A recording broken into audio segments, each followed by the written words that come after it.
સુરત શહેરમાં કાયદો અને વ્યવસ્થાની સ્થિતિ કથળતી જોવા મળી રહી છે। શહેરમાં મારામારી, લૂંટફાટ, ચોરી અને દુષ્કર્મની ઘટનાઓમાં સતત વધારો જોવા મળી રહ્યો છે। શહેરના જહાંગીરપુરા પોલીસ સ્ટેશનમાં 8 વર્ષની બાળકી સાથે દુષ્કર્મની ફરિયાદ નોંધાતા સમગ્ર પંથકમાં ભારે ચકચાર મચી છે। દુષ્કર્મ બાદ બાળકીને બિલ્ડિંગમાં છોડી નરાધમ ફરાર થયો હતો। બાળકીને હોસ્પિટલમાં સારવાર માટે ખસેડવામાં આવી છે।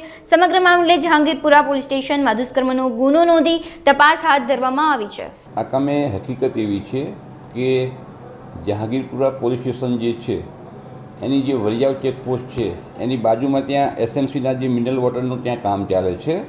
એ કામ અર્થે ત્યાં આઉટ સ્ટેટના મજૂરો પણ એમાં ત્યાં કડિયા કામની અને બીજી બધી મજૂરી કામ કરતા હોય છે। એ રીતે આ કામે જે ભોગ બનનાર બાળકી જે છે એ એના કાકા કાકી જે છે કે એમને એક 1.5 વર્ષનું નાની દીકરી છે, એની સાર સંભાળ રાખવા માટે આ ભોગ બનનારને એના કાકા કાકી સાથે રાખતા હતા। ગઈકાલે આજે એના કાકા કાકી જે છે એ એમની નાની બાળકીને તાવ આવેલો હોય એ બંને માણસો ત્યાં દવાખાને ગયેલા હતા દવા લેવા માટે, અને બપોરના 12 વાગ્યા આસપાસ જ્યારે પરત આવ્યા ત્યારે જે ભોગ બનનાર જે છે એ ત્યાં ઘરમાં બેસી અને રડતા હોય અને એમના આ બાબતે ભોગ બનનારને પૂછપરછ કરેલી તો ભોગ બનનારે એવું કહેલું કે મને કે સળિયો વાગ્યો છે, જેથી આ બ્લડિંગ કે એવું કંઈ લોહી કંઈ આવે છે, જેથી આ જે એના કાકા કાકી જે છે એ તાત્કાલિક આ બાળકીના નજીકમાં જ તે પહલ હોસ્પિટલ જે છે ત્યાં લઈ ગયેલા।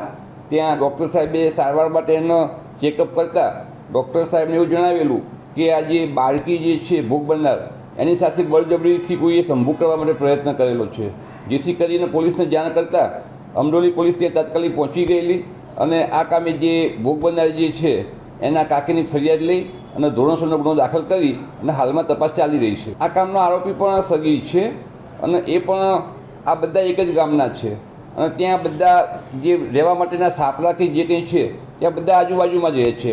આ કામે જે સગીર આરોપી જે છે એને હાલમાં તો રાઉન્ડ અપ કરી લેવામાં આવેલ છે।